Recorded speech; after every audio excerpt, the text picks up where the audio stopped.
ওই দেখ ক্যাবলা, আমাদের স্কুলের স্যার বসে আছে। স্যার আসসালামু আলাইকুম, কেমন আছেন? ওয়ালাইকুম আসসালাম। তোমরা কেমন আছো বাবা? আলহামদুলিল্লাহ ভালো আছি। সময় করে একদিন বাসায় এসো। জি স্যার, আসবো। ওই দেখ ক্যাবলা, স্যার বসে আছে।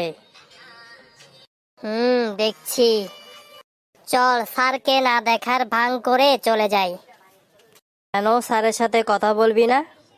না, আসলে কালকে বল্টুর দোকানে সিগারেট খাওয়ার সময় স্যার আমাকে দেখে ফেলেছিল। চল তাহলে স্যারকে না দেখার ভান করে আস্তে আস্তে চলে যাই।